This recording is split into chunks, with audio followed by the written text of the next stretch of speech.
So welcome to a new video guys. അപ്പോൾ ഈ ഒരു വീഡിയോയിൽ നമ്മൾ ഡിസ്കസ് ചെയ്യാൻ പോകുന്ന ടോപ്പിക്ക് എങ്ങനെയൊക്കെയാണ് നമ്മൾ ഇന്ത്യയിൽ ഇരുന്നുകൊണ്ട് ആസ് എൻ ഇന്ത്യൻ സിറ്റിസൺ എങ്ങനെയൊക്കെ ഫോറക്സ് ട്രേഡ് ചെയ്യാം, അതിൻ്റെ ലീഗൽ കോംപ്ലിക്കേഷൻസ് എന്തൊക്കെയാണ്. സോ ആ ഒരു കാര്യമാണ് നമ്മൾ നോക്കാൻ പോകുന്നത്. സോ എനിക്ക് ഡി എമ്മിൽ ഫ്രീക്വൻ്റ് ആയിട്ട് വരുന്നൊരു ക്വസ്റ്റ്യൻ ആണ്. സോ ഫോറക്സ് ട്രേഡിങ് ഇന്ത്യയിൽ ലീഗലാണോ, എന്തെങ്കിലും പ്രശ്നങ്ങളുണ്ടോ, ഓക്കെ ഫണ്ട് ട്രാൻസ്ഫർ ചെയ്യുന്ന സമയത്ത് അക്കൗണ്ട് ഫ്രീസ് ആണ് ഇഷ്യൂസ് ഒക്കെ കേൾക്കുന്നുണ്ട്, അതിൻ്റെ റിയാലിറ്റീസ് എന്തൊക്കെയാണ്, ഈ ഒരു കാര്യം. അപ്പോൾ അതിൻ്റെ ഒരു റിയാലിറ്റി എന്താ നമുക്ക് നോക്കാം. ഓക്കെ, അപ്പോൾ സിമ്പിളായിട്ട് പറയുകയാണെങ്കിൽ ഇന്ത്യയിൽ ഇരുന്നുകൊണ്ട് as an Indian citizen forex trade ചെയ്യാൻ വേണ്ടിയിട്ട് നമുക്ക് 3 വഴികളുള്ളത്. ഓക്കെ, സോ അതിനകത്ത് ഫസ്റ്റ് വേ ആണ് സെബി റെഗുലേറ്റഡ് ബ്രോക്കേഴ്സ് യൂസ് ചെയ്തിട്ട് ട്രേഡ് ചെയ്യാം. ഓക്കെ, സോ സെബി എന്ന് വെച്ച് കഴിഞ്ഞാൽ security exchange board of India, അതായത് ഇന്ത്യയിലുള്ള മീൻസ് സ്റ്റോക്ക് മാർക്കറ്റിനൊക്കെ കൺട്രോൾ ചെയ്യുന്ന ഒരു എൻറ്റിറ്റിയാണ് സെബി, അല്ലെങ്കിൽ security exchange board of India. SEBI approve ചെയ്തിട്ടുള്ള കുറച്ച് ബ്രോക്കേഴ്സ് ഉണ്ട്, മീൻസ് ആ ഒരു ബ്രോക്കറിൻ്റെ അണ്ടറിൽ നമുക്ക് ഫോറക്സ് ട്രേഡ് ചെയ്യാം. പക്ഷേ അതിന് കുറച്ച് പ്രശ്നങ്ങളുണ്ട്. ഓക്കെ, സോ ഇത് മീൻ ചെയ്യണത് regulated by Indian government. Okay, so Indian government regulate ചെയ്തിട്ടുള്ള ബ്രോക്കേഴ്സ് അവിടെ നമുക്ക് ചെയ്യാൻ പറ്റുന്ന ഓൺലി INR കറൻസി പേയേഴ്സ് മാത്രമാണ് നമുക്ക് അവിടെ ചെയ്യാൻ പറ്റുന്നത്. അതായത് ഈ പറഞ്ഞ പോലെ USD INR, JPY INR അങ്ങനെയുള്ള പേയേഴ്സ്. സോ അതുപോലെ തന്നെ കംപ്ലൈസ് വിത്ത് ഫെമ റൂൾസ്. സോ ഫെമ എന്ന് വെച്ച് കഴിഞ്ഞാൽ ഫോറിൻ എക്സ്ചേഞ്ച് മാനേജ്മെൻറ്റ് ആക്ട്, അങ്ങനെ എന്തോ ആണ് അതിൻ്റെ കാര്യം പറഞ്ഞത്. സോ അതിൻ്റെ അണ്ടറിലാണ് ഈ ഒരു ട്രാൻസാക്ഷൻ, ഓക്കെ ഫോറിൻ ട്രാൻസാക്ഷൻ അതിൻ്റെയൊക്കെ കംപ്ലയിൻസ് മീൻസ് കാര്യങ്ങൾ പറഞ്ഞത്. ഓക്കെ, എനിക്ക് ഡീറ്റെയിൽ ആയിട്ട് ഞാൻ എത്തോട്ട് പോകുന്നില്ല. ഓക്കെ, സോ അതുമായിട്ട് കുഴപ്പങ്ങളില്ലാത്ത പോണ ഒരു രീതിയാണ്, അല്ലെങ്കിൽ ഒരു വേ ആണ് സെബി രജിസ്റ്റേർഡ് ആയിട്ടുള്ള ബ്രോക്കേഴ്സിൻ്റെ അണ്ടറിൽ ഫോറക്സ് ട്രേഡ് ചെയ്യുക എന്നുള്ളത്. സോ ഇവിടെ നമുക്ക് എന്തൊക്കെ ട്രേഡ് ചെയ്യാന്ന് വെച്ച് കഴിഞ്ഞാൽ, ഓക്കെ, അതായത് ഇവിടെ നമുക്ക് ട്രേഡ് ചെയ്യാൻ പറ്റണ പേയേഴ്സ്, ഒന്ന് USD INR, 2 GBP INR, pound INR, പിന്നെ യൂറോ INR, പിന്നെ JPY INR, okay Japanese N INR. ഈ വളരെ കുറച്ച് പേയേഴ്സ് മാത്രമാണ് നമുക്ക് ഇവിടെ ട്രേഡ് ചെയ്യാൻ പറ്റണം. സോ നിങ്ങളൊരു ഫോറക്സ് ട്രേഡ് ചെയ്യുന്ന ആളാണെങ്കിൽ അറിയാം, ഈ ഒരു പേയേഴ്സിലൊന്നും വലിയൊരു മൂവ്മെൻറ്റ് ഇല്ലാത്തൊരു പേയേഴ്സാണ് ഈ ഒരു മോസ്റ്റ്ലി INR പേയേഴ്സ് വരണം. ഓക്കെ, അപ്പോൾ വളരെ ഇതിൻ്റെ ഒരു മെയിൻ പ്രശ്നം, ഒരു മേജർ പ്രശ്നം എന്ന് വെച്ച് കഴിഞ്ഞാൽ വളരെ കുറച്ച് പേയേഴ്സ് മാത്രമേ നമുക്ക് ഈ ഒരു സെബി രജിസ്റ്റേർഡ് ആയിട്ട് വരുന്ന ബ്രോക്കറിൻ്റെ അണ്ടറിൽ നമുക്ക് ട്രേഡ് ചെയ്യാൻ പറ്റത്തുള്ളൂ. സോ പിന്നെ ഇതിൻ്റെ ഗുഡ് സൈഡ് നോക്കുവാണെങ്കിൽ ഇത് ഫുള്ളി ലീഗലാണ്. യാതൊരു ലീഗലായിട്ട് ഒരു പ്രശ്നങ്ങളും ഇല്ല. ഓക്കെ, സോ ബ്രോക്കർ ഡിഫോൾട്ട് ചെയ്യുന്ന കാര്യങ്ങളോ ഓക്കെ അങ്ങനെയുള്ള പ്രശ്നങ്ങളൊന്നും ഇവിടെ വരത്തില്ല. Safe for beginners. Okay, so but still ഞാനിത് റെക്കമെൻഡ് ചെയ്തില്ല. പിന്നെ അതുപോലെ തന്നെ no account freeze issues. Okay, fund transfer ചെയ്യുന്ന സമയത്ത്, വിഡ്രോ ചെയ്യുന്ന സമയത്ത്, അല്ലെങ്കിൽ ഡിപ്പോസിറ്റ് ചെയ്യുന്ന സമയത്ത് അക്കൗണ്ട് ഫ്രീസ് ആവണോ, ബാങ്ക് അക്കൗണ്ട് ഫ്രീസ് ആവണോ ഇഷ്യൂസ്, അങ്ങനെയുള്ള കാര്യങ്ങളൊന്നുമില്ല. പിന്നെ അതുപോലെ തന്നെ ഇവിടുത്തെ ഫീസ് നോക്കുവാണെങ്കിൽ, അതായത് കമ്മീഷൻ കാര്യങ്ങളൊക്കെ നോക്കുവാണെങ്കിൽ ട്രാൻസ്പെറൻറ്റ് ഫീസാണ്. ഓക്കെ, നമുക്ക് നേരത്തെ അറിയാൻ പറ്റും ഓക്കെ എത്രയാണ് ഫീസ് വരുന്നത്, എത്രയാണ് കമ്മീഷൻ വരുന്നത്, ആ ഒരു കാര്യങ്ങളൊക്കെ.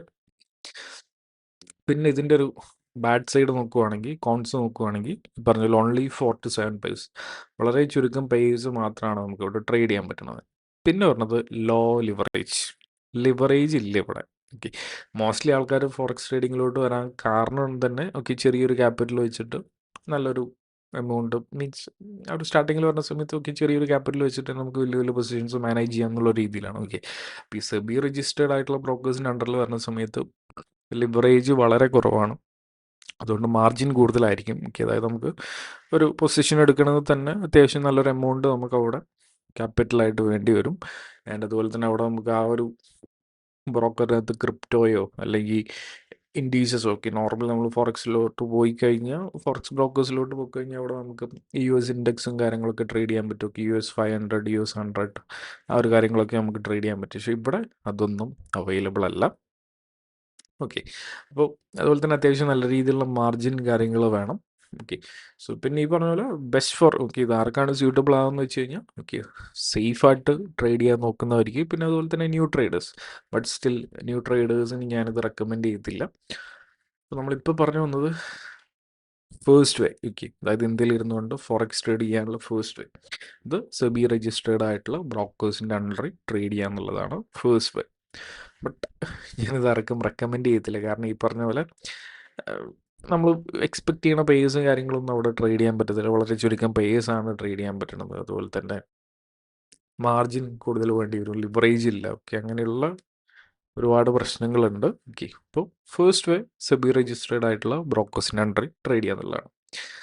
നമ്പർ 2, സോ ഇത് കംപ്ലീറ്റ്ലി ലീഗലാണ്. ഓക്കെ, സോ ഈ ഒരു സെബി രജിസ്റ്റേർഡ് ആയിട്ടുള്ള ബ്രോക്കേഴ്സിൻ്റെ അണ്ടറിൽ ട്രേഡ് ചെയ്യാന്നുള്ളത്. നമ്പർ 2 ആണ് ഫണ്ടഡ് അക്കൗണ്ട്സ് അല്ലെങ്കിൽ പ്രോപ്പ് ഫേംസ് യൂസ് ചെയ്തിട്ട് ട്രേഡ് ചെയ്യാന്നുള്ളത്. സോ ഇത് കംപ്ലീറ്റ്ലി ലീഗലാണോ എന്ന് വെച്ച് കഴിഞ്ഞാൽ കംപ്ലീറ്റ്ലി ലീഗലൊന്നുമല്ല. സോ ഇന്ത്യ ഗവൺമെൻറ് നേരത്തെ നമ്മുടെ 2 ഫണ്ടഡ് നെക്സ്റ്റ് ആൻഡ് അതുപോലെ തന്നെ ഈ പറഞ്ഞ പോലെ FTM ഇതൊക്കെ ബാൻ ചെയ്തിട്ടുണ്ടായിരുന്നു. FTMനെ ഇന്ത്യൻ ഗവൺമെൻറ് ബാൻ ചെയ്തിട്ടുണ്ടായിരുന്നു. ആ ഒരു സമയത്ത് തന്നെ FTM എന്ത് ചെയ്തു, ഇന്ത്യൻ സിറ്റിസൺസിനെ ഓൺ ബോർഡ് ചെയ്യുന്ന പരിപാടി അവർ നിർത്തി വെക്കും. ഇപ്പോൾ FTMലോട്ട് നോക്കി കഴിഞ്ഞാൽ ആസ് എൻ ഇന്ത്യൻ സിറ്റിസൺ നമുക്കൊരിക്കലും അവരുടെ ചലഞ്ച് ബൈ ചെയ്യാനൊന്നും പറ്റത്തില്ല. FTM ഇന്ത്യൻ കസ്റ്റമേഴ്സിനെ എടുക്കണില്ല. സോ പിന്നെ ചെയ്യണം എന്താണെന്ന് വെച്ച് കഴിഞ്ഞാൽ മോസ്റ്റ്ലി ഫണ്ടഡ് അക്കൗണ്ട്സ് അല്ലെങ്കിൽ പ്രോപ്പ് ഫേംസ് ഒക്കെ ഇന്ത്യയിലല്ല ഓപ്പറേറ്റ് ചെയ്യണത്. സോ വേറെ കൺട്രീസിലാണ് ഓപ്പറേറ്റ് ചെയ്യുന്നത്. ഓക്കെ, അതുകൊണ്ട് നമ്മളൊരു സർവീസ് പർച്ചേസ് ചെയ്യുന്നു എന്നുള്ള രീതിയിലാണ് ആൾക്കാർ ഇത് ചെയ്യണത്. ഓക്കെ, മോസ്റ്റ്ലി ആൾക്കാർ പ്രിഫർ ചെയ്യണത് അല്ലെങ്കിൽ ആൾക്കാർ കൂടുതലും ചെയ്യണത് ഈ ഒരു ഫണ്ടഡ് അക്കൗണ്ട്സ് ആണ്. കാരണം ചെറിയൊരു എൻട്രി ഫീസേ ഉള്ളൂ. ഓക്കെ, സോ ആ ഒരു ചലഞ്ച് പാസ്സാകാൻ പറ്റിക്കഴിഞ്ഞാൽ നമുക്ക് വലിയൊരു എമൗണ്ട് മാനേജ് ചെയ്യാം. ഓക്കെ, ആൻഡ് പേ ഔട്ട് വരുവാണെങ്കിൽ നമ്മുടെ ബാങ്ക് അക്കൗണ്ടിലോട്ടോ അല്ലെങ്കിൽ ക്രിപ്റ്റോയിലോട്ടൊക്കെ എടുത്തിട്ട് നമുക്ക് കൺവേർട്ട് ചെയ്യാം. സോ ഫുള്ളി ലീഗലാണോ എന്ന് വെച്ച് കഴിഞ്ഞാൽ ഫുള്ളി ലീഗലാണെന്ന് നമുക്ക് പറയാൻ പറ്റത്തില്ല. ഇപ്പോഴൊരു ക്ലാരിറ്റി ഇല്ലാത്തൊരു ഏരിയ ആണ്. ബട്ട് സ്റ്റിൽ കൂടുതൽ ആൾക്കാർ ചെയ്യുന്നത് തന്നെയാണ്. പേഴ്സണലി ഞാനും ചെയ്യാറുണ്ട്.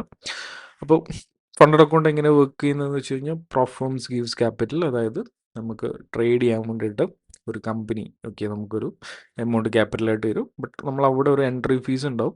സോ ആ എൻട്രി ഫീസ് കൊടുത്തു കഴിഞ്ഞാലാണ് നമുക്ക് ആ ഒരു ചലഞ്ചിൽ ആക്സസ് കിട്ടുന്നത്. ആൻഡ് ആ ഒരു ചലഞ്ച് പാസ്സായി കഴിഞ്ഞാൽ ആ ഒരു ഫേം നമുക്ക് ട്രേഡ് ചെയ്യാൻ വേണ്ടിയിട്ട് ക്യാപിറ്റൽ തരും. ആൻഡ് ചലഞ്ച് പാസ്സായി കഴിഞ്ഞാൽ ഓക്കെ നമ്മൾ ഏൺ ചെയ്യണ പ്രോഫിറ്റിൻ്റെ ഒരു പെർസെൻറ്റേജ്, ഒരു സ്പ്ലിറ്റ് നമ്മുടെ കയ്യിലോട്ട് ഈ ഒരു കമ്പനീസ് തരുന്നു. പിന്നെ ഇതെങ്ങനെ വർക്ക് ചെയ്യണമെന്ന് വെച്ച് കഴിഞ്ഞാൽ സോ ഫസ്റ്റ് ഒരു ചലഞ്ച് ഉണ്ടാവും, ചലഞ്ച് ബൈ ചെയ്യുക. പിന്നെ നമ്മളൊരു ഇവാലുവേഷൻ സ്റ്റേജിലോട്ടായിരിക്കും പോണത്. സോ ഇവാലുവേഷൻ പാസ്സായി കഴിഞ്ഞാൽ പിന്നെ നമ്മൾ നേരെ ലൈവ് അക്കൗണ്ടിലോട്ട് പോകും. സോ ലൈവ് അക്കൗണ്ടിലോട്ട് പോയി കഴിഞ്ഞാൽ അവിടെ എത്രയാണോ പ്രോഫിറ്റ് ജനറേറ്റ് ചെയ്യുന്നത് അതിൻ്റെ ഒരു ആവറേജ് ഒരു 80% കമ്പനി നമ്മുടെ കയ്യിലോട്ട് വരും, 20% കമ്പനിയിലോട്ട് പോകും. ഫണ്ടഡ് അക്കൗണ്ട്സിനെ കുറിച്ച് ഞാൻ ഈ ചാനലിൽ തന്നെ വീഡിയോസ് ചെയ്തിട്ടുണ്ട്. ഓക്കെ, നിങ്ങൾ കണ്ടിട്ടില്ലെങ്കിൽ അത് ജസ്റ്റ് ഒന്ന് റെഫർ ചെയ്താൽ മതിയാവും. എങ്ങനെയാണ് വർക്ക് ചെയ്യണം എന്നുള്ളൊരു ഐഡിയ നിങ്ങൾക്ക് കിട്ടും. ഓക്കെ, സോ പിന്നെ ഇതിൻ്റെ പ്രോസ് പറഞ്ഞത്, ഗുഡ് സൈഡ് പറഞ്ഞത് ലോ പേഴ്സണൽ റിസ്ക്. അതായത് ഇപ്പോൾ ഒരു $5,000 ക്യാപിറ്റലാണ് നമുക്ക് വേണ്ടെങ്കിൽ അത് നമ്മളിവിടെ സ്പെൻഡ് ചെയ്യുന്ന എമൗണ്ട് എന്ന് വെച്ച് കഴിഞ്ഞാൽ ജസ്റ്റ് ഒരു $30 to $40 നമ്മളിവിടെ പേ ചെയ്താൽ മതി. ഈ ഒരു $40 പേ ചെയ്യുകയാണെങ്കിൽ നമുക്ക് ആ ഒരു ചലഞ്ചിലോട്ടുള്ള ആക്സസ് കിട്ടും. സോ ചലഞ്ച് പാസ്സായി കഴിഞ്ഞാൽ ആ ഒരു $5,000 ട്രേഡിംഗ് ക്യാപിറ്റൽ നമുക്ക് കിട്ടും. ഓക്കെ, ജസ്റ്റ് അണ്ടർ ഒരു $40 പേ ചെയ്തിട്ട് നമുക്ക് അവിടെ സ്കില്ലുണ്ടെങ്കിൽ നമ്മുടെ സ്കില്ല് പ്രൂവ് ചെയ്യാൻ പറ്റിക്കഴിഞ്ഞാൽ $5,000 അക്കൗണ്ട് നമുക്കവിടെ മാനേജ് ചെയ്യാം. അപ്പോൾ അതുകൊണ്ട് പേഴ്സണൽ ക്യാപിറ്റൽ റിസ്ക് അവിടെ വളരെ ലോ ആണ്.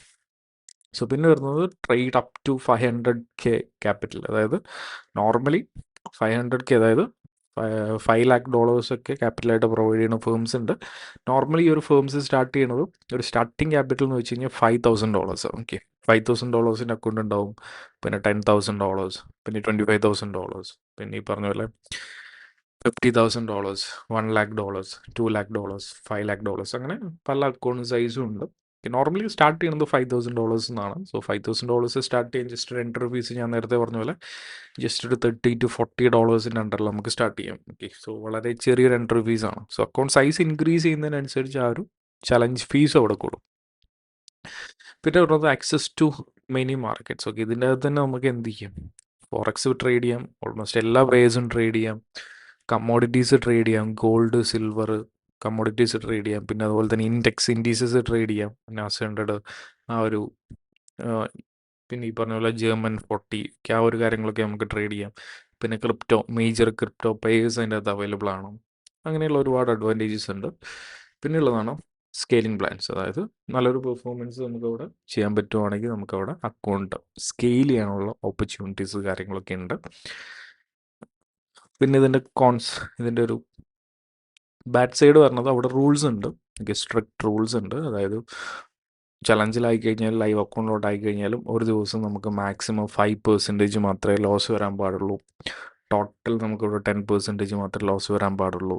ഈ ലോസ് ലിമിറ്റിൽ ഏതെങ്കിലും ഒന്ന് ഹിറ്റ് ചെയ്ത് കഴിഞ്ഞാൽ പിന്നെ ആ ഒരു അക്കൗണ്ടിലുള്ള ആക്സസ് നമ്മുടെ കയ്യിൽ നിന്ന് പോകും. അങ്ങനെ സ്ട്രിക്റ്റ് റൂൾസ് ഉണ്ട്. ആ ഒരു റൂൾസിൻ്റെ അണ്ടറിൽ അപ്ലൈ ചെയ്താൽ മാത്രമേ നമുക്ക് ആ ഒരു കാര്യങ്ങൾ മുന്നോട്ട് പോകാൻ പറ്റത്തുള്ളൂ. സിമ്പിളായിട്ട് പറയുകയാണെങ്കിൽ അത്യാവശ്യം നന്നായിട്ട് ഡിസിപ്ലിൻഡ് ആയിട്ട് കാര്യങ്ങൾ ചെയ്യണം. പിന്നെ ഈ പറഞ്ഞ പോലെ അവിടെ ചലഞ്ച് പ്രഷർ ഉണ്ട്. അതായത് ഡയറക്റ്റ്ലി നമുക്ക് ആ ഒരു ഫണ്ടിനുള്ള ആക്സസ് കിട്ടത്തില്ല. ചലഞ്ച് പാസ്സായി കഴിഞ്ഞാലായിരിക്കും ഈ ഒരു ക്യാപിറ്റലിനുള്ള ആക്സസ് നമുക്ക് കിട്ടണത്. ഓക്കെ.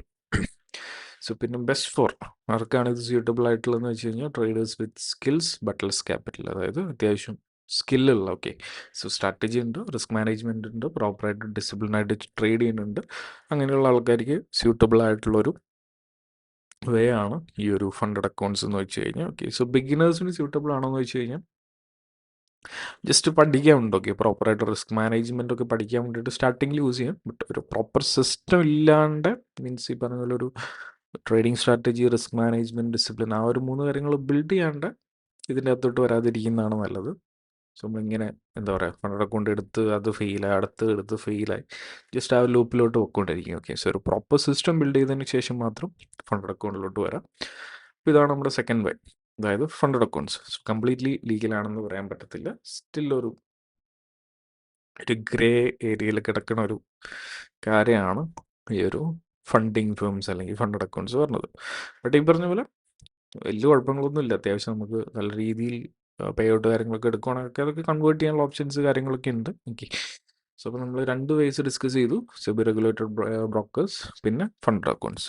പിന്നെ തേർഡ് ആൻഡ് ലാസ്റ്റ് വേ, അതായത് മോസ്റ്റ്ലി എല്ലാവരും പ്രിഫർ ചെയ്യണതല്ല, എല്ലാവരും ചെയ്യണത്, ഓക്കെ, ഒരു 90% ആൾക്കാർ ചെയ്യണത് ഇന്ത്യയിലിരുന്ന് ഫോറക്സ് ട്രേഡ് ചെയ്യുന്ന ഓഫ് ഷോർ ബ്രോക്കേഴ്സ് യൂസ് ചെയ്തിട്ടാണ്. ഇത് ലീഗലല്ല. ഓക്കെ, ഇതും നേരത്തെ പറഞ്ഞ പോലെ ലീഗലല്ല, ബട്ട് ചെയ്യാം. ഓക്കെ, ആ ഒരു ഫണ്ട് കൺവേർഷൻ കാര്യങ്ങളൊക്കെ നമുക്ക് ഒരുപാട് മെത്തേഡ്സ് കാര്യങ്ങളൊക്കെ ഉണ്ട്, അതുകൊണ്ട് നമുക്ക് ചെയ്യുന്നതുകൊണ്ട് കുഴപ്പങ്ങളൊന്നുമില്ല. Okay, so offshore brokers എന്ന് വെച്ച് കഴിഞ്ഞാൽ സിംപ്ലി പുറത്തുള്ള കൺട്രീസിലൊക്കെ, അതായത് ഇന്ത്യക്ക് പുറത്തുള്ള കൺട്രീസിൽ രജിസ്റ്റേർഡ് ആയിട്ടുള്ള ബ്രോക്കേഴ്സിനാണ് നമ്മൾ ഓഫ് ഷോർ ബ്രോക്കേഴ്സ് എന്ന് പറയുന്നത്. അപ്പോൾ ഓഫ് ഷോർ ബ്രോക്കേഴ്സ് ആയതുകൊണ്ട് ഇന്ത്യൻ ഗവൺമെൻറ് എന്ത് ചെയ്യാൻ പറ്റത്തില്ല, ഇവരെ റെസ്ട്രിക്റ്റ് ചെയ്യാൻ പറ്റത്തില്ല. അതായത് ഈ ഒരു റൂളിൻ്റെ അണ്ടറിൽ വരണം, അതിൻ്റെ അണ്ടറിൽ വരണം, അങ്ങനെ അവർക്ക് ചെയ്യാൻ പറ്റത്തില്ല. കാരണം വേറെ കൺട്രീസിലാണ് ഇത് രജിസ്റ്റർ ചെയ്തിട്ടുള്ളത്. Okay, so brokers outside India not under SEBI control. ഇത് സെബിയുടെ അണ്ടറിലല്ല ഈ ഒരു ബ്രോക്കേഴ്സ് ഒന്നും വർക്ക് ചെയ്യണത്. ഓക്കെ, അതുകൊണ്ട് തന്നെ നമ്മുടെ ഫണ്ട് പൊക്കി കഴിഞ്ഞാൽ ആരോടും നമുക്ക് കംപ്ലയിൻറ്റ് ചെയ്യാൻ പറ്റത്തില്ല. ഫണ്ട് പോയാൽ പോയതാണ്. ഓക്കെ, അതായത് നമ്മളിപ്പോൾ ഡെപ്പോസിറ്റ് ചെയ്തു, ബ്രോക്കർ നമ്മൾ ഡിഫോൾട്ട് ചെയ്ത് കഴിഞ്ഞാൽ, ഓക്കെ, നെക്സ്റ്റ് ഡേ നമുക്ക് മെസ്സേജ് വരുവാണ്, okay, we are not operating any more എന്നൊക്കെ പറഞ്ഞ് മെസ്സേജ് വരുവാണെങ്കിൽ നമ്മുടെ ഫണ്ട് പോയി.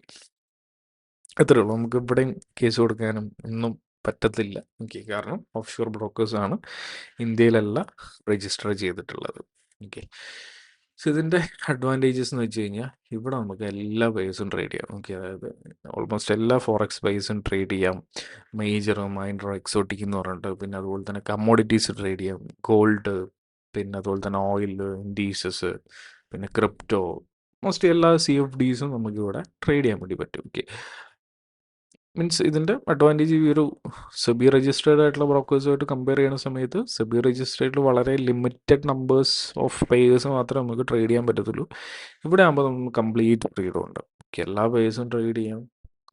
പിന്നെ അതുപോലെ തന്നെ ഇൻഡീസസ് ഉണ്ട്, കമ്മോഡിറ്റീസ് ഉണ്ട്, ഓൾമോസ്റ്റ് എല്ലാ CFD പ്രൊഡക്ട്സും നമുക്ക് ഇവിടെ നിന്ന് ട്രേഡ് ചെയ്യാൻ വേണ്ടി പറ്റും. അതാണ് ഇതിൻ്റെ ഏറ്റവും വലിയൊരു അഡ്വാൻറ്റേജ്. ഓക്കെ, പിന്നെ ഇതിൻ്റെ ഗുഡ് സൈഡ് വരുന്നത്, അല്ലെങ്കിൽ ഇതിൻ്റെ പ്രോസ് വരുന്നത്, ഹൈ ലിവറേജ് ആണ് ഓഫർ ചെയ്യുന്നത്.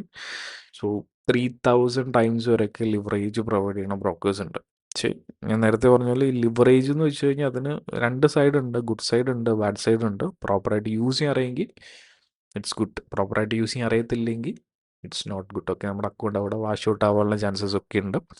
പിന്നെ ഈ പറഞ്ഞ പോലെ best for all styles. Okay, എല്ലാ സ്റ്റൈൽസ് ഓഫ് ട്രേഡ്, എല്ലാ മീൻസ് ഡിഫറെൻറ്റ് ടൈപ്പ് ഓഫ് ട്രേഡേഴ്സിന് സ്യൂട്ടബിൾ ആയിട്ടുള്ളൊരു മാർക്കറ്റാണ്, മീൻസ് മെത്തേഡാണ് ഈ ഒരു ഓഫ് ഷോർ ബ്രോക്കേഴ്സ്. അതായത് സ്കാൽപ്പ് ചെയ്യുന്നവരാണെങ്കിൽ അവർക്ക് അതിനനുസരിച്ചുള്ള അക്കൗണ്ട് എടുക്കാം, സ്വിങ് ചെയ്യുന്നവരാണെങ്കിൽ അതിനനുസരിച്ചുള്ള അക്കൗണ്ട് എടുക്കാം, പൊസിഷണൽ ട്രേഡ്സ് ചെയ്യുന്നവരാണെങ്കിൽ അതിനനുസരിച്ചുള്ള അക്കൗണ്ട്സ് എടുക്കാം. അപ്പോൾ എല്ലാ സ്റ്റൈൽസ് ഓഫ് ട്രേഡിങ് ചെയ്യുന്ന ആൾക്കാർക്കും സ്യൂട്ടബിൾ ആയിട്ടുള്ള ഒരു ടൈപ്പാണ് ഈ ഒരു ഓഫ് ഷോർ ബ്രോക്കേഴ്സ്. അതിൻ്റെ അകത്ത് തന്നെ ഡിഫറെൻറ്റ് അക്കൗണ്ട് ടൈപ്സ് ഉണ്ട്.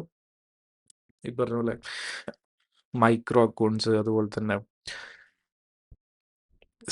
സ്പ്രെഡുള്ള അക്കൗണ്ട്സ്, സ്പ്രെഡ് ഇല്ലാത്ത അക്കൗണ്ട്സ്, കമ്മീഷനുള്ള അക്കൗണ്ട്സ്, കമ്മീഷൻ ഇല്ലാത്ത അക്കൗണ്ട്സ്, അങ്ങനെ ഡിഫറെൻറ്റ് ടൈപ്സ് ഓഫ് അക്കൗണ്ട്സ് ഉണ്ട്. ഓക്കെ, ഞാൻ പേഴ്സണലി യൂസ് ചെയ്യുന്ന അൽപ്പാരി ബ്രോക്കറാണ്. അപ്പോൾ അതിൻ്റെ അകത്ത് തന്നെ ഈ പറഞ്ഞ പോലെ pro account, pro ECN account, അങ്ങനെ കുറേ ടൈപ്സ് ഓഫ് അക്കൗണ്ട് ഉണ്ട്. ഓക്കെ, നിങ്ങൾ സ്കാൽപ്പ് ചെയ്യുന്ന ഒരാളാണെങ്കിൽ നിങ്ങൾക്ക് ഏറ്റവും ബെറ്റർ എന്ന് വെച്ച് കഴിഞ്ഞാൽ ഈ ഒരു സ്പ്രെഡ് ഇല്ലാത്ത അക്കൗണ്ട്സ് ആണ് എപ്പോഴും ഏറ്റവും ബെറ്റർ, സ്കാൽപ്പ് ചെയ്യുന്ന ആളാണെങ്കിൽ. ഓക്കെ, അപ്പോൾ ഈ ആൽപ്പാരി പോയി കഴിഞ്ഞാൽ നിങ്ങൾക്ക് കാണാൻ പറ്റും അതിനകത്ത് പ്രോ ECN അക്കൗണ്ട്സ് ഉണ്ട്. ഓക്കെ, അതിനകത്ത് ഡിപ്പോസിറ്റ് കുറച്ച് കൂടുതലായിരിക്കുന്നുണ്ടുള്ളൂ. അതായത് എനിക്ക് തോന്നുന്നു ഒരു $300 ആണ് അവിടെ ഒരു പ്രോ അക്കൗണ്ട് തുറക്കാൻ വേണ്ടി വരുന്നത്. ഓക്കെ, സോ ജസ്റ്റ് ഒരു $30 നമുക്ക് സ്റ്റാർട്ട് ചെയ്യാം. നോർമൽ അക്കൗണ്ട്സ് നമുക്ക് $30 അകത്ത് സ്റ്റാർട്ട് ചെയ്യും. ഓക്കെ, സോ ഈ ഒരു സ്പ്രെഡ് ഇല്ലാത്ത പ്രോ അക്കൗണ്ട്സിലോട്ട് വരുമ്പോൾ ഡിപ്പോസിറ്റ് ആ ഒരു ക്രൈറ്റീരിയ കുറച്ച് കൂടുന്നുള്ളൂ. അപ്പോൾ ഇതാണ് അഡ്വാൻറ്റേജസ്. ഹൈ ലിവറേജ് ഉണ്ട്. എല്ലാ ടൈപ്പ് ഓഫ് ട്രേഡേഴ്സിന് സ്യൂട്ടബിൾ ആയിട്ടുള്ള ഒരു മെത്തേഡാണ് ഈ ഒരു ഓഫ്ഷോർ ബ്രോക്കേഴ്സ്. പിന്നെ അതിൻ്റെ തന്നെ ടൈപ്സ് ഓഫ് അക്കൗണ്ട്സ് ഉണ്ട്. ഓക്കെ, നമുക്ക് ഏതാണ് സ്യൂട്ടബിൾ ആയിട്ടുള്ളത് ആ ഒരു അക്കൗണ്ട് നമുക്ക് എടുക്കാം. പിന്നെ അതുപോലെ തന്നെ അവിടെ ലിമിറ്റേഷൻസ് ഇല്ല. ഓക്കെ, ആൻഡ് ഇതിൻ്റെ കോൺസ്, ബാഡ് സൈഡ് നോക്കി കഴിഞ്ഞാൽ നോട്ട് റെഗുലേറ്റഡ് ഇൻ ഇന്ത്യ. ഇന്ത്യയിൽ റെഗുലേറ്റഡ് അല്ല. Withdrawal risk if wrong broker. Okay, അതായത് നമ്മൾ ചൂസ് ചെയ്ത ബ്രോക്കർ അത്ര നല്ല ബ്രോക്കർ അല്ലെങ്കിൽ ചില സമയത്ത് ഇത് നമുക്ക് വിഡ്രോവൽസ് തരത്തില്ല. സോ വിഡ്രോവൽസ് തരുന്നില്ലെങ്കിൽ നമുക്ക് ഇത് എവിടെയും പോയി കംപ്ലൈൻറ്റ് ചെയ്യാൻ പറ്റത്തില്ല. ഓക്കെ, അങ്ങനെയുള്ളൊരു കാര്യമുണ്ട് ഇവിടെ. ഓക്കെ, എപ്പോഴും ഓഫ്ഷോർ ബ്രോക്കേഴ്സ് ചൂസ് ചെയ്യുന്ന സമയത്ത് ആ ഒരു ബ്രോക്കറിനെ കുറിച്ച് ഫുള്ളി പഠിച്ചിട്ട് മാത്രം ചൂസ് ചെയ്യുക. ഇല്ലെങ്കിൽ നല്ല പണി കിട്ടാൻ ചാൻസ് ഉണ്ട്. ഓക്കെ, സോ ഞാൻ യൂസ് ചെയ്യുന്ന ബ്രോക്കർ അൽപ്പാരിയാണ്. ഓക്കെ, അതിൻ്റെ ലിങ്ക് ഞാൻ ഡിസ്ക്രിപ്ഷൻ്റെ അകത്ത് കൊടുത്തിട്ടുണ്ട്. ആൻഡ് അതുപോലെ തന്നെ ഇവിടെ ക്യാപിറ്റൽ വേണം. ഓക്കെ, ട്രേഡ് ചെയ്യണമെങ്കിൽ ഇവിടെ നമ്മൾ ക്യാപിറ്റൽ ഡിപ്പോസിറ്റ് ചെയ്ത് തന്നെ ട്രേഡ് ചെയ്യണം. ഫണ്ടഡ് അക്കൗണ്ടിലോട്ട് വരുന്ന സമയത്ത് ഇവിടെ നമ്മൾ നേരത്തെ പറഞ്ഞ പോലെ ചെറിയൊരു എമൗണ്ട് കൊടുത്തു കഴിഞ്ഞാൽ വലിയൊരു എമൗണ്ടിലുള്ള ഒരു ആക്സസ് നമുക്ക് ഇവിടെ കിട്ടും. ഇവിടെ നമ്മൾ തന്നെ ഡിപ്പോസിറ്റ് ചെയ്യണം. സോ ഇത് best for every one. Okay, beginners ആണെങ്കിലും ഇൻ്റർമീഡിയറ്റ് ആയിട്ട് നിൽക്കുന്ന ആൾക്കാരാണെങ്കിലും പ്രോ ആയിട്ട് നിൽക്കുന്ന ആൾക്കാരാണെങ്കിലും ഒക്കെ ബെറ്റർ ആയിട്ടുള്ളൊരു ചോയ്സ് ഓഫ് ഷോർ ബ്രോക്കേഴ്സാണ്. ഓക്കെ, അതായത് അവിടുത്തെ trading conditions is good. Okay, അപ്പോൾ ഇതും കംപ്ലീറ്റ്ലി ഇത് ലീഗലല്ല. ഓക്കെ, ഇത് കംപ്ലീറ്റ്ലി ലീഗലല്ല, ഇത് കംപ്ലീറ്റ്ലി ലീഗലാണ്. Okay, first way SEBI regulated brokers. Okay, അപ്പോൾ ഈ ഒരു 3 രീതിയിലാണ് നമുക്ക് ഇന്ത്യയിൽ ഇരുന്നുകൊണ്ട് ഫോറക്സ് ട്രേഡ് ചെയ്യാൻ പറ്റണം. ഓക്കെ, ആൻഡ് അതുപോലെ തന്നെ ഞാൻ ട്രേഡ് ചെയ്യുന്ന ബ്രോക്കറിൻ്റെ ലിങ്ക് ഞാൻ ഡിസ്ക്രിപ്ഷൻ്റെ അകത്തോട്ട് കൊടുക്കാം. So if you are interested you can sign up using that link. Okay, അപ്പോൾ ഈ ഒരു 3 രീതിയിലാണ് നമുക്ക് ഇന്ത്യയിൽ ഇരുന്നുകൊണ്ട് ഫോറക്സ് ട്രേഡ് ചെയ്യാൻ പറ്റണം. ഓക്കെ, നിങ്ങൾക്ക് എന്തെങ്കിലും ഡൗട്ട്സ് കാര്യങ്ങളുണ്ടെങ്കിൽ കമൻറ്റിലോട്ട് പറഞ്ഞോളൂ. ഓക്കെ, അതിനുള്ള കാര്യങ്ങൾ നമുക്ക് എന്തായാലും നെക്സ്റ്റ് വീഡിയോയുടെ അകത്ത് ചെയ്യാം. അപ്പോൾ ഓക്കെ ഗൈസ്, ബൈ. നമുക്കിനി നെക്സ്റ്റ് വീഡിയോയുടെ അകത്ത് കാണാം.